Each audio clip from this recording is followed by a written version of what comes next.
दोस्तों, computer academy के YouTube portal पे आपका स्वागत है। आशा करते हैं कि आप लोगों की पढ़ाई अच्छी चल रही होगी, रिवीजन अच्छा चल रहा होगा। जैसा कि आप सभी लोगों को पता है कि कल जो फास्ट रिवीजन कराया गया उसमें आपने देखा कि भाषा का पूरा रिवीजन करा दिया गया। फिर उसी पर आधारित रात में 9 बजे लाइव कक्षा में प्रश्न कराया गया। आज इस फास्ट रिवीजन में हम लोग जो बात करने जा रहे हैं वो बात करेंगे हिंदी का मानकीकरण और लिपि का विकास इसकी बात करेंगे। और फिर कल हम लोग बात करेंगे जो पुरस्कार आपके पाठ्यक्रम में दिया गया है, जो सम्मान आपके पाठ्यक्रम में दिया गया है, जो पत्र पत्रिकाएं आपके पाठ्यक्रम में दिया गया है, हिंदी के पोर्टल हैं, वेब पोर्टल है, यूनिकोड है, उन सब की बात हम लोग कल करेंगे। आज हम लोग बात करेंगे हिंदी का मानकीकरण और लिपि का विकास, प्रयोजन मूलक हिंदी, संघ की राजभाषा के रूप में हिंदी का विकास। तो इन्हीं सब की चर्चा आज फास्ट रिवीजन में हम लोग करने जा रहे हैं। वीडियो को अंत तक देखें, वीडियो पब्लिश है। अब लगातार 10 दिन तक पूरा फास्ट रिवीजन कराया जाएगा। सिलेबस पूरा कंप्लीट हो चुका है और 100 प्रश्नों की सीरीज लोगों को दी जा रही है, जिसमें 70 हिंदी के होते हैं और 30 आपके जीएस के होते हैं। 100 प्रश्नों की प्रैक्टिस सेट दी जा रही है। कल 100 प्रश्नों की सीरीज में जो पहला स्थान था वो 86 प्रश्न सही किए थे। दूसरा जिनका स्थान था उन्होंने 85 सही किया था। आज की सीरीज में देखते हैं कि किसके कितने सही होते हैं। टेस्ट सीरीज को हल करिए और अपना उत्तर आप लोग ज़रूर भेजें। तो शुरू करते हैं हिंदी का मानकीकरण। मैंने पहले ही बताया कि ये फास्ट रिवीजन है, बहुत ज़्यादा डिटेल हम लोग नहीं चलेंगे। मानक हिंदी भाषा खड़ी हिंदी का वह परिष्कृत रूप है जिसे भौगोलिक दृष्टि से बहुत विस्तृत क्षेत्र में सामान्य रूप से शिक्षित शिष्ट समुदाय द्वारा प्रयोग में लाया जाता है। इसे राजनीतिक दृष्टि से राष्ट्रभाषा, राजभाषा और संपर्क भाषा का दर्जा प्राप्त है।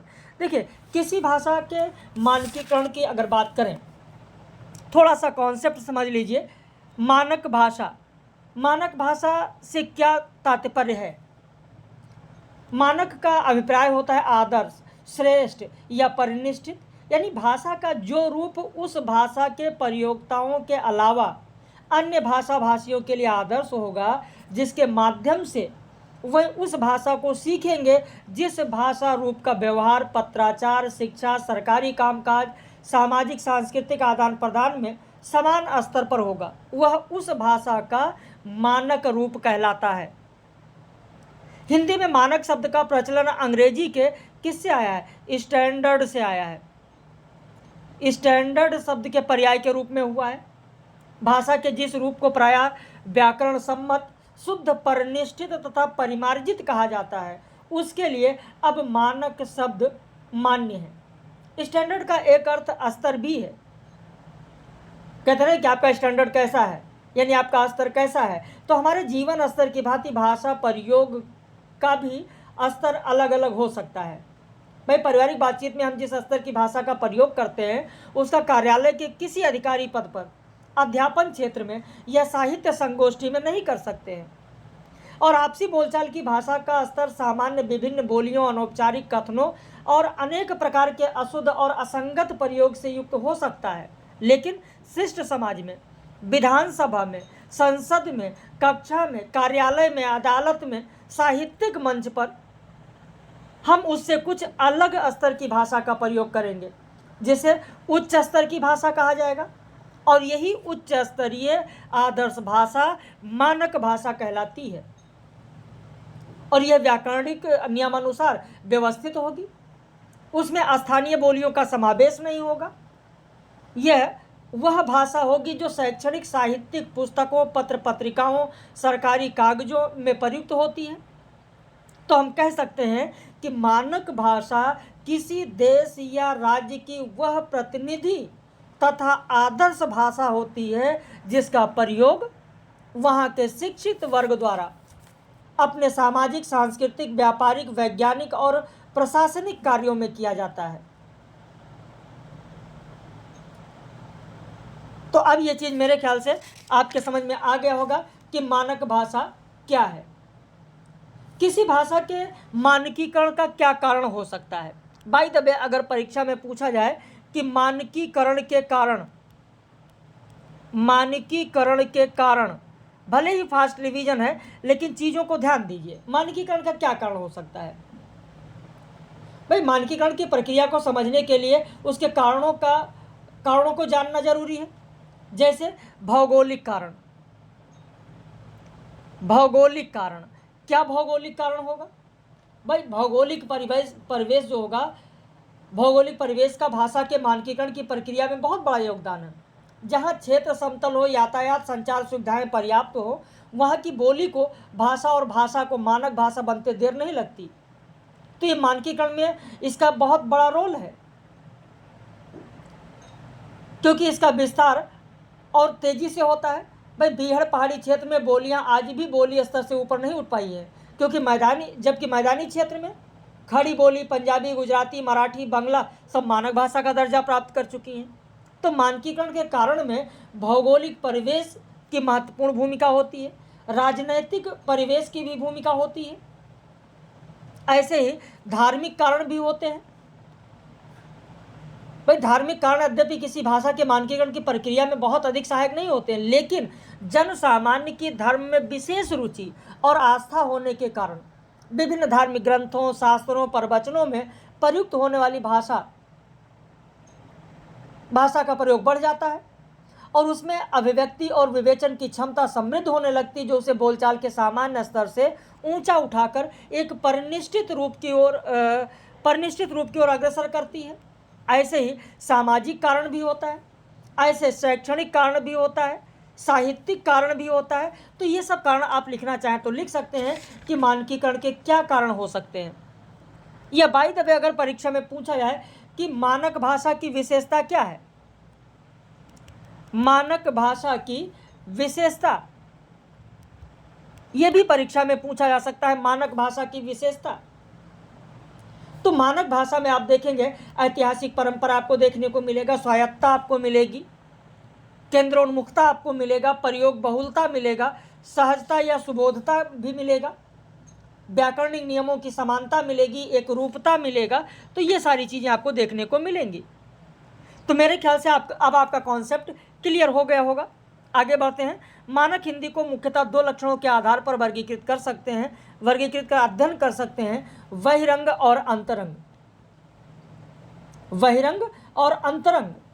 अंतरंग अर्थात भाषिक संरचना और व्याकरणिक व्यवस्था की दृष्टि से हिंदी भाषा के मानकीकरण या मानक हिंदी के सामान्य लक्षण इस प्रकार हैं बहिरंग में। और यहाँ पर आप देखेंगे बहुत सारे लक्षण आपको देखने को मिलेंगे बहिरंग में। जो भाषा के लक्षण हैं वही यहाँ पर मानक हिंदी में बहिरंग के हैं।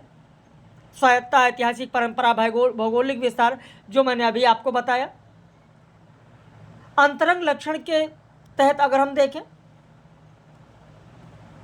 तो भाषिक संरचना और व्याकरणिक व्यवस्था की दृष्टि से हिंदी भाषा के मानकीकरण या मानक हिंदी में जो लक्षण है वो इस प्रकार हैं। ध्वनि संबंधी लक्षण। ध्वनि संबंधी लक्षण में मानक हिंदी की ध्वनियाँ दो वर्गों में विभक्त हैं, स्वर और व्यंजन। लेकिन हिंदी भाषा का सामान्य लक्षण यह है कि सभी ध्वनियाँ स्वर आधारित हैं। स्वर आधारित हैं। मानक हिंदी में प्रयुक्त होने वाले स्वर मौखिक और अनुनासिक दोनों हो सकते हैं, अर्थात ये स्वर मुख के भीतरी उच्चारण अवयव जैसे जिन्हा है, तालु है, होस्ट है, इनसे उच्चारित होते ही हैं, नासिका द्वारा भी उच्चारित हो सकते हैं। जैसे आप देखेंगे अब, तो अब क्या है? अ मौखिक, अंश अनुनासिक। ऐसे ही अगर हम बात करें ए ऐ ओ औ को मानक हिंदी में मूल स्वर कहा जाता है। भाई पहले संधि स्वर यानी दो स्वरों के मेल से बना हुआ माना जाता था। जैसे कहा गया अ और ई, अ और ई से क्या बना आपका? ए। या अ और उ से मिलकर क्या बना? ओ बना। लेकिन अब ए ऐ ओ औ को मानक हिंदी में मूल स्वर मान लिया गया है। मानक हिंदी में कई व्यंजनों में आ स्वर लिपिबद्ध रूप से विद्यमान होने पर भी इसका उच्चारण नहीं होता है। जैसे वह चलता है, लिखता है, आप कहाँ जा रहे हैं, तो इसमें चलता, चलता का आप ला देखिए, चलता, ला देखिए। अब ला में और जरूर आया है लेकिन लिखा नहीं जाता है, तो आ स्वर सहित है लेकिन इसका उच्चारण हम ल या ला या खा या प, जैसे मैंने आपको बताया कि चलता है, लिखता है या आप, ऐसे शब्दों में नहीं करते हैं। तो हिंदी शब्द के मध्य और अंत में प्रयुक्त व्यंजन लिपि में पूर्ण रूप होते हुए भी उच्चारण में हलंत रूप लिए जाते हैं। मानक हिंदी अस्वर प्रधान है। जो मानक हिंदी है वह अस्वर प्रधान है। जैसे आप लिखेंगे लड़का, लड़का, तो यहाँ पर अस्वर प्रधान है। आप लिखेंगे घोड़ा, अच्छा, बुरा, तो यही लक्षण मानक हिंदी को ब्रज, अवधी, भोजपुरी, हरियाणवी आदि हिंदी रूपों से अलग करता है। जैसे आप देखेंगे और भाषा में अगर लिखेंगे तो आयो, आया का क्या लिखेंगे, आयो। घोड़ा का क्या लिखेंगे, घोड़ो। छोरा का क्या लिखेंगे, छोरो। भला का क्या लिखेंगे, भलो। बुरा को क्या लिखेंगे, बुरो। तो इस तरीके से जो अस्वर प्रधान हमारा मानक हिंदी है, यही विशेषता अन्य भाषाओं से, अन्य बोलियों से अलग करती है। अवधी है, ब्रजभाषा है, भोजपुरी है, हरियाणवी है। आगे देखें तो मानक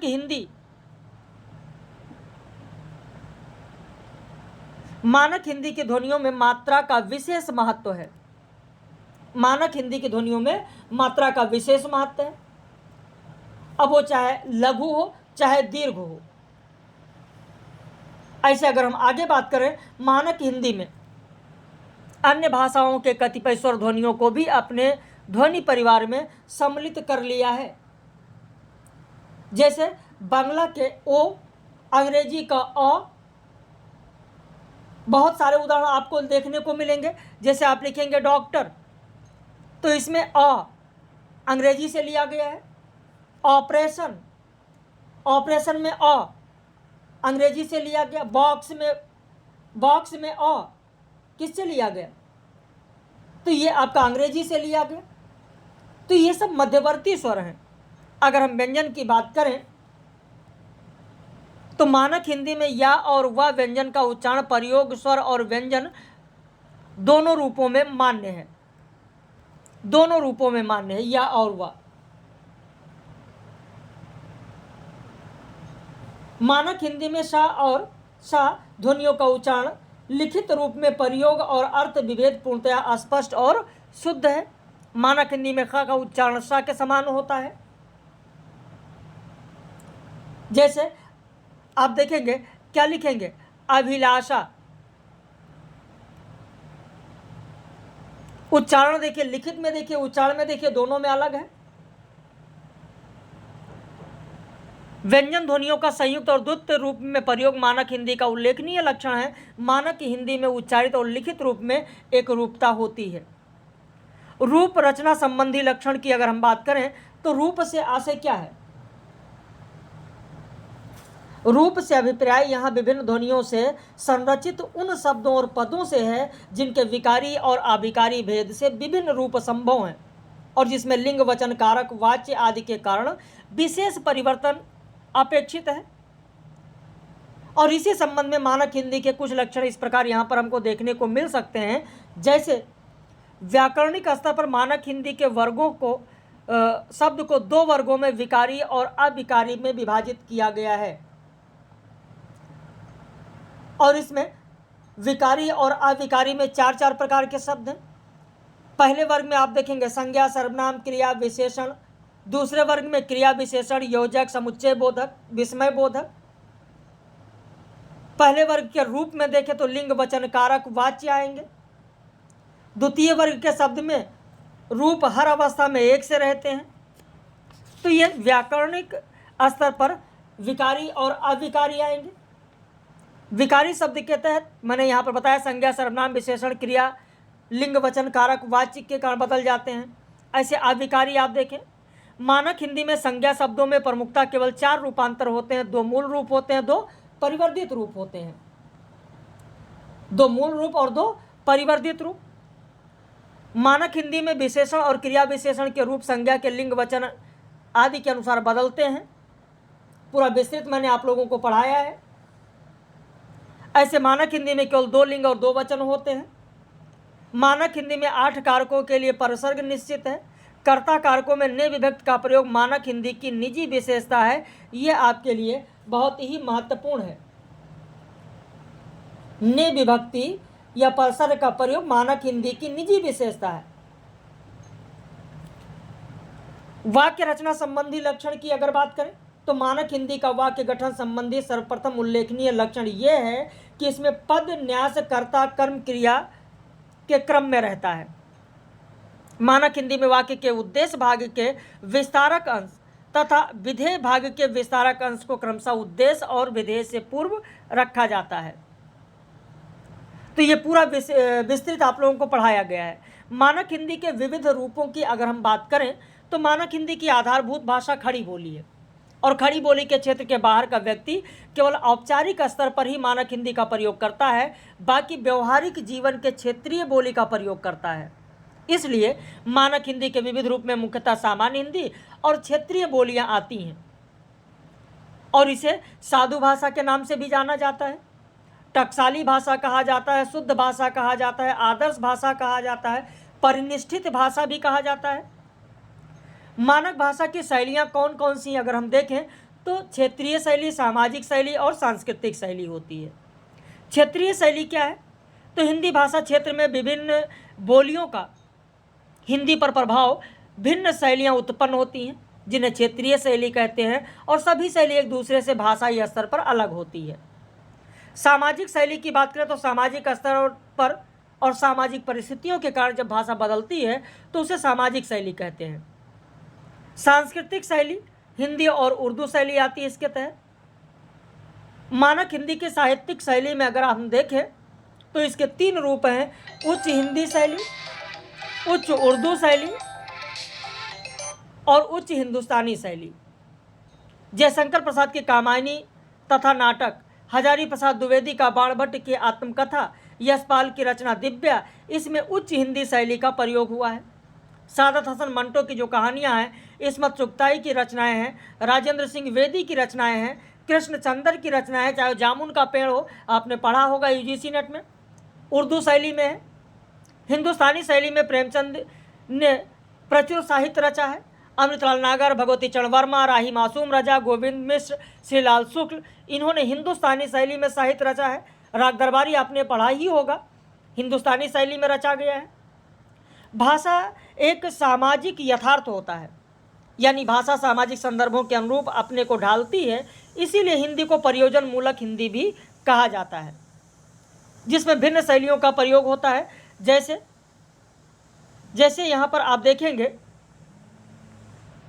वैज्ञानिक और तकनीकी हिंदी, विधि की हिंदी, प्रशासनिक या कार्यालयी हिंदी, जनसंचार माध्यमों की हिंदी, वाणिज्य और व्यवसाय की हिंदी। हेलो, हाँ बताइए। हाँ, अभी क्लास हो रही, क्लास के बाद कॉल करते। भारतीय संघ की राजभाषा के रूप में हिंदी का विकास। अब यहाँ पर भारतीय संघ की राजभाषा के रूप में हिंदी का विकास हम देखते हैं तो सबसे पहले तो यही जानेंगे कि राजभाषा है क्या, राजभाषा किसे कहते हैं। देखिए, भारत की जो स्वाधीनता है 15 अगस्त 1947, इससे पहले हिंदी में राजभाषा शब्द का प्रयोग प्रायः नहीं मिलता है। आज़ादी से पहले राजभाषा शब्द का प्रयोग नहीं मिलता है। सबसे पहले 1949 में भारत के महान नेता श्री राजगोपालाचारी ने भारतीय संविधान सभा में नेशनल लैंग्वेज के समानांतर स्टेट लैंग्वेज शब्द का प्रयोग किया और इस उद्देश्य से किया कि राष्ट्रभाषा और राजभाषा में अंतर रहे और दोनों के स्वरूप को अलग करने वाली विभेदक रेखा को समझाया जा सके। संविधान सभा की कार्यवाही के हिंदी प्रारूप में स्टेट लैंग्वेज का हिंदी अनुवाद राजभाषा किया गया और इस प्रकार यह शब्द प्रचलन में आया। बाद में संविधान का प्रारूप तैयार करते समय स्टेट लैंग्वेज के स्थान पर ऑफिशियल लैंग्वेज शब्द का प्रयोग अधिक उपयुक्त समझा गया और ऑफिशियल लैंग्वेज का हिंदी अनुवाद राजभाषा किया गया। राजभाषा मतलब सरकारी या कार्यालयी भाषा नहीं। राजभाषा से तात्पर्य है राजा यानी शासक या राज्य या सरकार द्वारा प्राधिकृत भाषा, वो है राजभाषा। भारतीय लोकतंत्र में शासन या सरकार का गठन संविधान की प्रक्रिया के अंतर्गत होता है।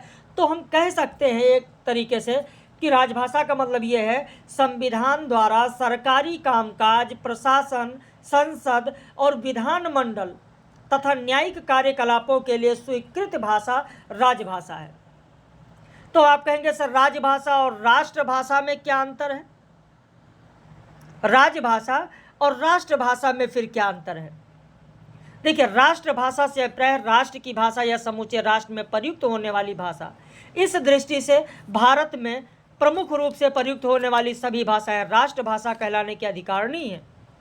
अखिल भारतीय स्तर पर राजकीय कामकाज के लिए माध्यम के रूप में प्रयुक्त होने वाली भाषा राजभाषा है। राष्ट्रभाषा का शब्द भंडार अधिक और राजभाषा का शब्द भंडार कम है।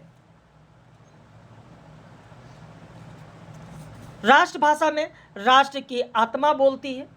समूचे देश की जनता की सोच, संस्कृति, विश्वास, धर्म, समाज संबंधित धारणाएं, जीवन के विविधतापूर्ण व्यवहारिक पहलू, लौकिक आध्यात्मिक प्रवृत्तियां, निजी और सामूहिक सुख दुख के भाव, लोक नीति संबंधी विविध विचार और दृष्टिकोण राष्ट्रभाषा के ही माध्यम से साकार होती है। राजभाषा की प्रकृति इससे अलग है। ये संवैधानिक आवरण धारण किए रहती है और उसमें अधिकतर प्रशासकीय कानून, संवैधानिक नियम, विधान, विधि, निषेध और उनसे संबंधित विवेचन विश्लेषण करती है। हम कह सकते हैं कि राष्ट्रभाषा जनता की भाषा है, राजभाषा प्रशासक वर्ग की भाषा है। लिखना चाहे तो लिख लें कि राष्ट्रभाषा जनता की भाषा है, राजभाषा प्रशासक वर्ग की भाषा है। लिख लीजिए, राष्ट्रभाषा जनता की भाषा है, राजभाषा प्रशासक वर्ग की भाषा है। प्रशासक वर्ग की भाषा है। राजभाषा के रूप में हिंदी की संवैधानिक स्थिति की अगर हम बात करें, संवैधानिक स्थिति की अगर यहाँ पर बात की जाए कि इसकी संवैधानिक स्थिति क्या है, तो भारतीय संविधान के भाग 5, 6 और 17 तीन भाग में राजभाषा संबंधी उपबंध हैं। भाग 17 का शीर्षक क्या है? तो राजभाषा है, जिसमें 4 अध्याय हैं। संघ की भाषा, प्रादेशिक भाषा है, उच्च न्यायालय की भाषा और उच्चतम न्यायालय की भाषा और उच्च न्यायालय की भाषा, ये यहां पर दिया गया है। अब इसके अलावा अनुच्छेद जो मैंने भाग 5 और 6 बताया है, उस 5 और 6 में देखें, उपर्युक्त सभी अनुच्छेद 343 से 351 के अंतर्गत है। इसके अलावा भाग 5 में अनुच्छेद 120, 6 में 210 संसद और विधानमंडल की भाषा से संबंधित है। तो भाग 5, भाग 6 और भाग 17 में भाषा संबंधी उपबंध हैं। अब एक एक की बात करेंगे 343 से लेकर 151 तक। 343 1 में कहा गया कि संघ की राजभाषा हिंदी और लिपि देवनागरी होगी। संघ के शासकीय प्रयोजन के लिए प्रयोग होने वाले भारतीय अंकों का कैसा रूप होगा? तो अंतरराष्ट्रीय रूप होगा। अंतरराष्ट्रीय रूप होगा। श्री गोपाला स्वामी अयंगर और गुजरात के श्री कन्हैयालाल मणिकलाल मुंशी द्वारा प्रस्तुत किया गया था एक फार्मूला, जिसे मुंशी अयंगर फार्मूला के नाम से भी जाना जाता है। और उसमें कहा गया था कि हमारी मूल नीति ये होनी चाहिए कि संघ के कामकाज के लिए हिंदी देश की सामान्य भाषा हो और देवनागरी सामान्य लिपि हो। मूल नीति का यह भी एक मुद्दा है कि सभी संघीय प्रयोजन के लिए वह अंक काम में लाए जाएं जिन्हें भारतीय अंकों का अंतर्राष्ट्रीय रूप कहा जाए, और वही चीज 343 1 में दिया गया है मुंशी अयंगर फार्मूला के तहत।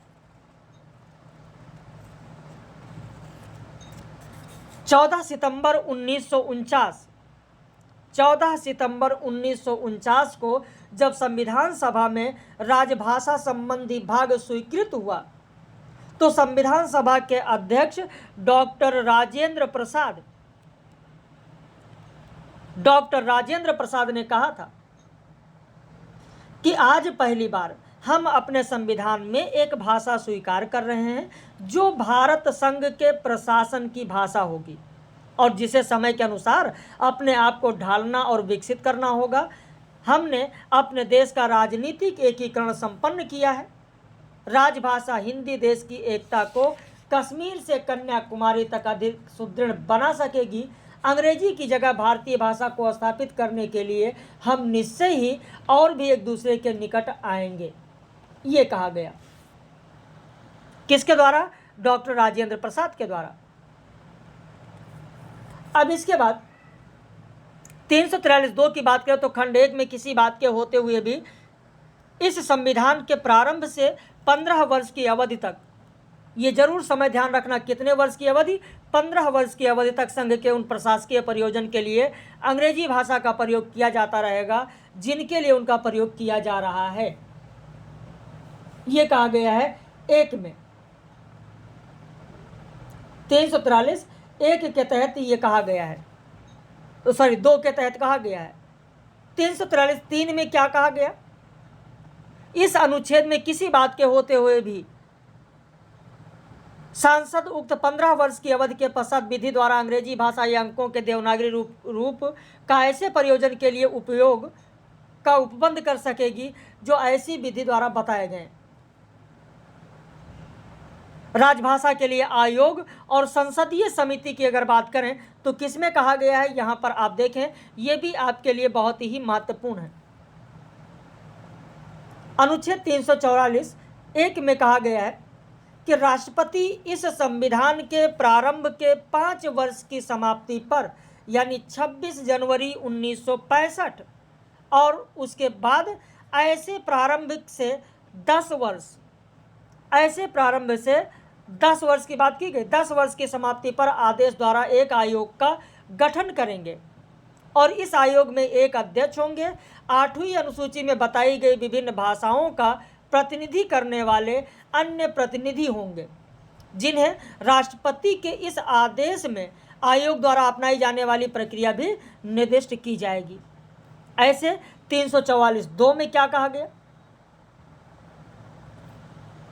तो 344(2) में क्या कहा गया? एक एक चीज़ें यहाँ पर दी गई है, सारा नोट्स आप लोगों को दिया गया है। यहाँ पर सिर्फ फास्ट रिवीजन कराया जा रहा है। स्क्रीनशॉट लेना चाहें तो जो नए लोग हैं चैनल पर देख रहे हैं वो स्क्रीनशॉट ले लें, इसे पढ़ सकते हैं। जो महत्वपूर्ण चीज़ें हैं वो यहाँ पर बताते चल रहे हैं। 344(2) संघ के शासकीय प्रयोजन के लिए हिंदी भाषा के आधिकारिक प्रयोग की सिफारिश 344(2) में की गई। संघ और राज्य के बीच पत्रादि की भाषा की सिफारिश 344(2) में की गई। ऐसे 344(3) में क्या है? सब में यहाँ पर दिया गया है, इसे जरूर ध्यान दें। जो महत्वपूर्ण है वो आपको बताते चल रहे हैं। 344(4) देखें कि राजभाषा संबंधी संसदीय समिति का गठन, संसदीय समिति के जो गठन की बात की गई 344(4) में है, जिसमें 30 सदस्य होंगे, 20 लोकसभा से और 10 राज्यसभा से होंगे। 344(5) देखें, इसमें जो आयोग है, आयोग की सिफारिश की जांच करके उस पर अपनी राय राष्ट्रपति को देंगे, ये प्रावधान किया गया। 344(6), 345 राजभाषा और राजभाषाएं 345 में कहा गया कि किसी राज्य का विधानमंडल अनुच्छेद 346, 347 के उपबंधों के अधीन रहते हुए विधि द्वारा उस राज्य में प्रयोग होने वाली भाषाओं में किसी एक या अधिक भाषाओं को या हिंदी को उस राज्य के सभी या किसी शासकीय प्रयोजन के लिए प्रयोग की जाने वाली भाषा या भाषाओं के रूप में अंगीकार कर सकेंगे, यह बताया गया 345 में। फिर 346 में, 347 में क्या है, 48 में क्या है, तो इन सब पर आपका ध्यान होना चाहिए। उच्चतम न्यायालय और उच्च न्यायालय की भाषा 348 में है। 349, 350, इसे भी 350 और 51 भी ध्यान रखना है। 350 और 351 यह भी आपके लिए बहुत ही महत्वपूर्ण है। 350 और 351। राजभाषा आयोग गठन की अगर बात करें तो राष्ट्रपति ने 7 जून 1955 को अनुच्छेद 344(1) के तहत राजभाषा के आयोग का गठन का आदेश जारी किया और इसके अध्यक्ष वीजी खेर थे। जीबी खेर हो गया है। इसमें संविधान की 8वीं अनुसूची में दर्ज विभिन्न भारतीय भाषाओं के 20 अन्य सदस्य थे। 1956 ईस्वी में आयोग ने अपनी रिपोर्ट राष्ट्रपति को प्रस्तुत की। राजभाषा संबंधी संसदीय समिति की अगर बात करें जिसमें 30 सदस्य होंगे, जो मैंने अभी आपको बताया। जब इस समिति का गठन किया गया तो इसके अध्यक्ष थे पंडित गोविंद वल्लभ पंत और इन्होंने 8 फरवरी 1959 को अपनी रिपोर्ट राष्ट्रपति को सौंपी। तो दोनों आपको ध्यान रखना है, राजभाषा संबंधी संसदीय समिति के अध्यक्ष कौन थे और राजभाषा आयोग के अध्यक्ष कौन थे। तो इन दोनों को ध्यान रखना, अक्सर परीक्षा में लोग इसको गलत कर देते हैं। अब इसके बाद में लिपि के विकास की अगर हम यहां पर बात करें, लिपि का विकास। लिपि अर्थात लिखावट, भाषा की सभी ध्वनियों के लिए निर्धारित प्रतीक चिन्हों का सामूहिक नाम लिपि है। किसी भी भाषा के लिखित रूप को उसकी लिपि कहा जाता है। कुछ भाषा वैज्ञानिकों ने यह भी कहा है कि लिपि मनुष्य द्वारा अपने भाव, विचारों, अनुभवों को संप्रेषित करने का दृश्य माध्यम है। मनुष्य ने अपने सबसे पहले चित्रलिपि का प्रयोग किया। विभिन्न क्षेत्रों के वनवासी और गिरिवासी लोग जो भाव या विचार या बात व्यक्त करना चाहते थे उनके प्रतीक के रूप में चित्र बना देते थे। जैसे प्यास के लिए नदी का चित्र बना दिए, छाया के लिए पेड़ का चित्र बना दिए। तो ये सब उनके संप्रेषण का आधार था। ये चित्र पूर्ण या सजीव न होकर मात्र रेखाओं के संकेतित तो होते थे। जैसे आज भी आप देखेंगे चित्रलिपि आज भी आपको देखने को मिलेगी। अब आप मन ही मन मुस्कुरा रहे होंगे, सर चित्रलिपि अब तो नहीं देखने को मिलता है। जो सुलभ शौचालय हैं, बहुत सारे सुलभ शौचालय में आप देखेंगे चित्रलिपि आपको देखने को मिल जाएगी। इस तरीके से महिला और पुरुष का चित्र अलग अलग ऐसे चित्रलिपि के माध्यम से देखने को मिलेगा। तो जो सिंबल हैं कुछ इस तरीके चित्र बना देते हैं, तो ये चित्रलिपि का ही तो उदाहरण आप कह सकते हैं। तो पहले चित्रलिपि और इसके बाद में फिर सूत्रलिपि का विकास हुआ, यानी छोटे बड़े धागों या विभिन्न आकार की रस्सियों, पेड़ की पतली छालों, इनको घुमा घुमा कर ऐसी आकृतियां बना दी जाती थी जिससे कोई ना कोई विचार संकेतित हो जाता था। जैसे एक मुहावरा जो प्रचलित है, कहते गांठ बांध लेना, यानी अच्छी तरह याद रख लेना। कहा जाता है कि ये जो मुहावरा है लग रहा है कि सूत्रलिपि की ही देन है। एक धागा दे दिया गया, धागे में गांठ लगा, गांठ बांध लेना यानी अच्छी तरह याद रख लेना। मतलब ये आपको समझाने के लिए, याद रखने के लिए है, ये मैंने समझाया है। इस लिपि के बाद भाषा वैज्ञानिकों का मानना है कि प्रतीकात्मक लिपि का विकास हुआ, यानी झाड़ी, फूल, अन्य वस्तुओं द्वारा कुछ प्रतीक संकेतों का संप्रेषण भी किया गया और फिर प्रतीकात्मक लिपि का विकास हुआ। फिर ऐसी ही लिपि अस्तित्व में आई, भावमूलक लिपि। भावमूलक लिपि जिससे विभिन्न भावों की अभिव्यक्ति हो सके, जैसे प्रकाश के लिए सूर्य, दुख के लिए आंसू, चलने के लिए पैर। तो ये सब क्या है, भावमूलक लिपि है। और बाद में आई ध्वनि मूलक लिपि, मुख से उच्चारित ध्वनियों के प्रत्येक अक्षरों द्वारा संप्रेषण करने वाली ध्वनि मूलक लिपि, जिसे हम कह सकते हैं आक्षरिक लिपि। आक्षरिक लिपि, आक्षरिक लिपि।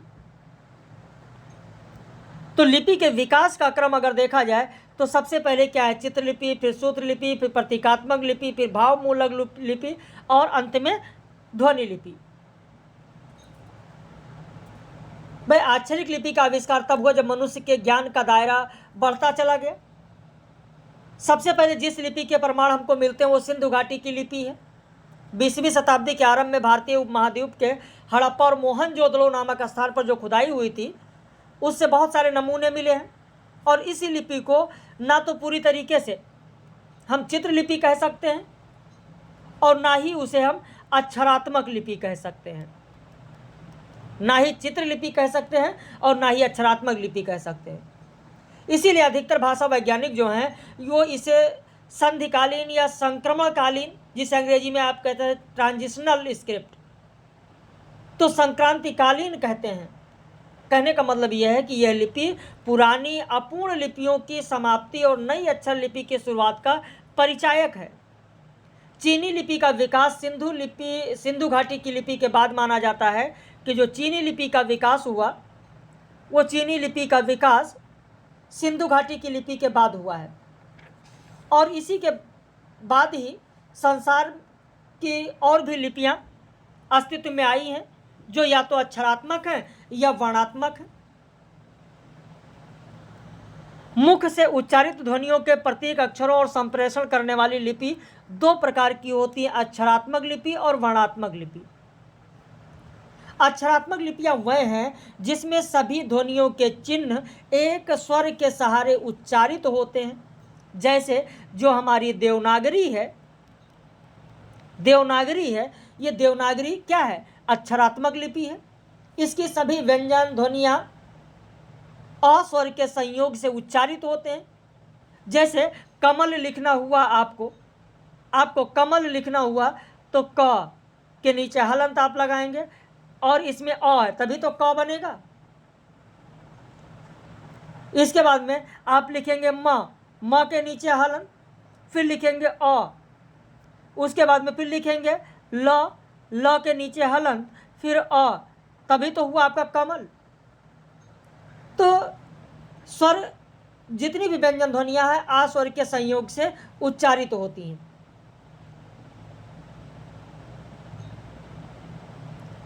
ध्वनियों के संयोग से 3 अक्षर बनते हैं पर वर्ण 6 हैं। वर्णात्मक लिपि क्या होती है? वर्णात्मक लिपियां वह हैं जिनमें सभी ध्वनि चिन्ह स्वतंत्र रूप से उच्चारित होते हैं। यानी जो रोमन लिपि है, जो अंग्रेजी में आप ABCD लिखते हैं, वो सब क्या है? वो सब वर्णात्मक लिपि है। सभी स्वतंत्र रूप से बोले जाते हैं और ये 3 ध्वनियां ही 3 वर्ण हैं। अगर आप लिखें L M N तो यहां पर ये तीनों क्या हैं? स्वतंत्र हैं तीनों। लेकिन अगर हम लिखें क ऐ ख तो ये तीनों स्वतंत्र नहीं हैं। इनके साथ स्वर है, इनके साथ स्वर है, ये संयुक्त है। जबकि यहाँ पर LMN या ABC ये सब स्वतंत्र हैं। तो ये चीज़ें समझ में आ गई? ये चीज़ें आपकी क्लियर हुई या नहीं? भारत में प्राचीन समय में 3 लिपियां प्रचलित थीं, सिंधु घाटी लिपि, खरोष्ठी लिपि और ब्राह्मी लिपि। 3 लिपियां प्रचलित थीं। ब्राह्मी लिपि से अगर हम देखें, ऐसे हम कह सकते हैं कि भारत में लिपि का विकास प्रायः किस आधार पर हुआ है? तो अक्षरात्मक आधार पर हुआ है। ब्राह्मी लिपि भारत की सबसे प्राचीन लिपि है।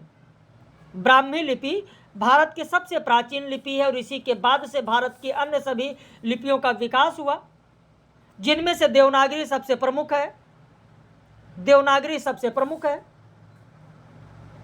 भाई ब्राह्मी लिपि, अनेक पाश्चात्य भाषा वैज्ञानिक ब्राह्मी या भारत की सबसे प्राचीन लिपि को 2500 वर्ष से अधिक पुराना नहीं मानते हैं। ऋग्वेद में आप देखें, ऋग्वेद में जो आलेख शब्द लिखा होता है, ऋग्वेद में आलेख का आशय लिपि ही है। उसी में श्रव्य जो लिखा है, श्रव्य यानी दृश्य बताया गया, दृश्य भाषा यानी लिपि ही है। यजुर्वेद में अक्षरबद्ध छंद का वर्णन है, यानी उसका मतलब लिपि ही है। अथर्ववेद में प्राचीन लेख शब्द आया जो बहुत पहले से लिपि के विद्यमान होने का प्रमाण है। तो इस तरीके से वहाँ पर इन सारी चीज़ों की चर्चा की गई है। खरोष्ठी की अगर हम बात करें तो खरोष्ठी नाम के बहुत आधार हैं। खर शब्द का आशय होगा गधा या होस्ट, गधा होगा, या होस्ट का अर्थ होता है होठ। तो कुछ विद्वान इसे अलग अलग नाम से जानते हैं, अलग अलग नाम बताए हैं।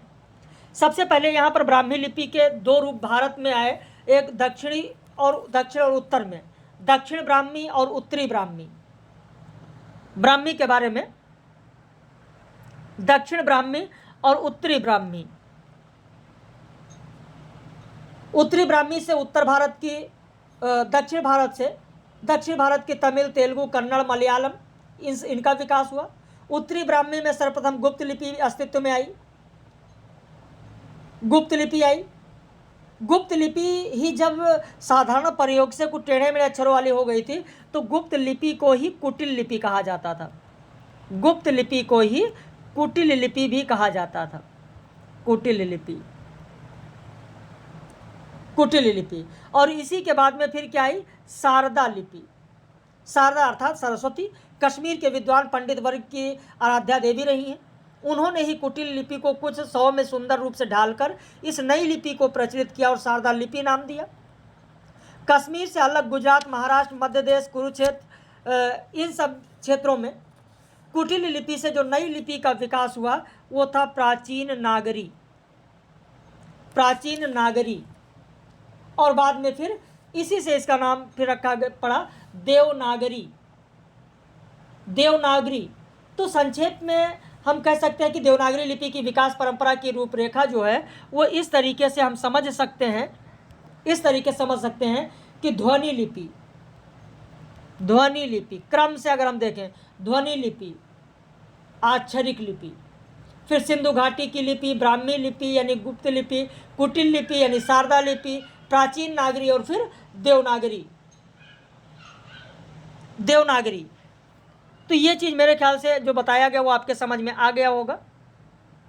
बौद्ध ग्रंथ ललित विस्तार में विभिन्न भारतीय प्राचीन लिपियों का उल्लेख है। भारत में लिपि की प्राचीनता का सबसे पुष्ट परिणाम सिंधु घाटी के सभ्यता में मिलता है। ललित विस्तार में अशोक के समय की लिपि का नाम ब्राह्मी था। नित्य षोड़ विकारणों के भाष्य सेतुबंध में भास्करानंद ने ब्राह्मी का नाम नागर लिपि भी माना है। अशोक के शिलालेख ब्राह्मी, खरोष्ठी, ग्रीक, अरामाइक लिपि में है। खरोष्ठी लिपि की उत्पत्ति अरामाइक से मानी जाती है। खरोष्ठी लिपि अरबी की तरह दाईं से बाईं ओर लिखी जाती थी। कुल 37 वर्ण होते थे। डिरिंजर ने सिंधु घाटी लिपि को ट्रांजिशनल स्क्रिप्ट यानी भाव ध्वनि मूलक लिपि कहा। बुलर ने कहा है कि भारतीयों ने सामी लिपि के आधार पर 500 ईसा पूर्व के लगभग ब्राह्मी लिपि का निर्माण किया गया। कनिंघम, लसन, डाउनसन ने कहा कि आर्यों ने किसी प्राचीन लिपि के आधार पर ब्राह्मी लिपि बनाई। एडवर्ड थॉमस का मानना था कि ब्राह्मी लिपि का विकास द्रविड़ों ने किया है। भोलानाथ तिवारी ने कहा कि ब्राह्मी लिपि हड़प्पा मोहनजोदड़ो की लिपि से विकसित है। जगत मोहन वर्मा ने कहा ब्राह्मी लिपि वैदिक लिपि की चित्रलिपि से विकसित हुई। राजबली पांडे ने कहा कि ब्राह्मी लिपि सिंधु घाटी लिपि से विकसित हुई। आर श्याम शास्त्री ने कहा कि ब्राह्मी सांकेतिक चिन्हों से विकसित है। ब्राह्मी लिपि कालांतर में विकसित होकर भारत के 2 भागों में विभाजित हो गई, जो मैंने अभी आपको समझाया है, उत्तरी ब्राह्मी और दक्षिणी ब्राह्मी। दक्षिणी ब्राह्मी में मैंने बताया तेलुगु, तमिल, कन्नड़, मलयालम है। उत्तरी ब्राह्मी की बात हुई तो ये पूरा डिटेल मैंने आपको यहाँ पर समझा दिया है। यहाँ पर एक एक चीज़ें मैंने आपको समझा दिया। अब देवनागरी लिपि के नामकरण की बात कर लेते हैं। देवनागरी लिपि के नामकरण, देखिए देवनागरी लिपि पिछले लगभग 1000 वर्षों से भारत के अधिकांश भागों में प्रचलित है। अब तो विदेशों में भी इसका प्रयोग और मुद्रण हो रहा है। इसका नाम देवनागरी कैसे पड़ा, इस संबंध में बहुत सारे मत हैं और वो मत यहाँ पर मैंने दे रखा है। नागरों में अधिक प्रचलित होने के कारण देवनागरी नाम पड़ा। गुजरात के नागर ब्राह्मणों ने इस लिपि को विकसित किया जिससे इसका नाम देवनागरी पड़ा। काशी के पुराने नाम देवनागर के नाम पर नामकरण हुआ। तो बहुत सारे यहाँ पर कारण हैं। देवनागरी की विशेषताएं क्या हैं? देवनागरी की विशेषताएं क्या हैं? यहाँ पर देवनागरी की आप विशेषताएं देखें कि देवनागरी की विशेषताएं क्या क्या हैं, और उन विशेषताओं को मैंने यहाँ पर दे रखा है। यहाँ पर मैंने दे रखा है जिसे आप पढ़ लीजिएगा। उदय नारायण तिवारी ने क्या कहा है, किसने क्या कहा है, ये पूरा मैंने दिया है और PDF भी मैंने आप लोगों को भेज दिया है। शारदा चरण मित्र ने कोलकाता में लिपि विस्तार परिषद की स्थापना की, ये भी महत्वपूर्ण है, पढ़ लीजिएगा। देवनागरी लिपि सुधार में नागरी संगम, कन्नड़, विश्व नागरिक पत्रिकाओं का योगदान सराहनीय है। श्रीनिवास ने सुझाव दिया कि महाप्राण ध्वनियाँ हटा दी जाए, उनकी जगह अल्प प्राण के नीचे कोई चिन्ह लगा दिया जाए। देवनागरी दुनिया की सर्वाधिक वैज्ञानिक लिपि है, राहुल सांकृत्यायन ने कहा। हजारी प्रसाद द्विवेदी ने कहा देवनागरी लिपि को संस्कृत लिपि भी कहा है। बाबूराव बिष्णुराव पराड़कर ने कहा कि नागरी वर्णमाला के समान सर्वांगपूर्ण अन्य कोई वर्णमाला नहीं है। आज्ञे ने कहा कि देवनागरी लिपि में सभी भारतीय भाषाएं लिखी जाने पर भेदभाव की दीवारें समाप्त हो जाएंगी। अब इसके बाद स्वतंत्रता आंदोलन के दौरान राष्ट्रभाषा के रूप में हिंदी का विकास। तो बाकी ये वीडियो आपको कैसा लग रहा है, जो फास्ट रिवीजन कराया जा रहा है उससे आपको कितना लाभ मिल रहा है, आप जरूर अपनी प्रतिक्रिया व्यक्त करें। और मैं ये सोच रहा हूँ, एक बार अपना कमेंट करके आप लोग जरूर बताइएगा कि 2 दिन प्रारंभ की इकाई और 2 दिन अंत की इकाई से लेकर चले तो ज़्यादा बेहतर होगा फास्ट रिवीजन में। यानी आपको अब कल जो आपको कराएंगे फास्ट रिवीजन, उसमें पत्र पत्रिकाएं हैं वो करा देंगे, आपको जो महत्वपूर्ण पुरस्कार हैं वो करा देंगे, यूनिकोड करा देंगे, पोर्टल करा देंगे, वेब पोर्टल करा देंगे, हिंदी की वेब पोर्टल करा देंगे, यूनिकोड करा देंगे। और फिर परसों इकाई 10 अन्य 78 विधा करा देंगे, एक इकाई। और फिर इकाई 9 में आ जाएंगे, जो निबंध है वो करा देंगे। और फिर इधर आ जाएंगे प्रारंभ में, तो 2 इकाई प्रारंभ की, फिर 2 इकाई लास्ट की, फिर 2 इकाई प्रारंभ की, 2 लास्ट की। यानी गद्य विधा भी साथ में चलता रहे तो उसे पढ़ने में भी आप लोगों का मन लगेगा। जरूर बताइएगा। बाकी ये PDF आप लोगों को मैं भेज दे रहा हूँ, इसे भी पढ़ लीजिएगा। स्वतंत्रता आंदोलन के दौरान राष्ट्रभाषा के रूप में हिंदी का विकास, ये पूरा पढ़ लीजिएगा। ज़्यादा इसमें नहीं है, पढ़ लीजिएगा, 2-3 पेज है। बाकी कैसा लगा, 47-48 मिनट का जो समय दिया गया, इसमें जो चीज़ें रिवीजन कराई गई, कैसा लगा। बाकी रात में 9 बजे लाइव कक्षा में इसी पर आधारित प्रश्नोत्तरी की बात हम लोग करेंगे। वीडियो को ज़्यादा से ज़्यादा शेयर कीजिएगा, नए हैं तो चैनल को ज़रूर सब्सक्राइब कर लीजिएगा।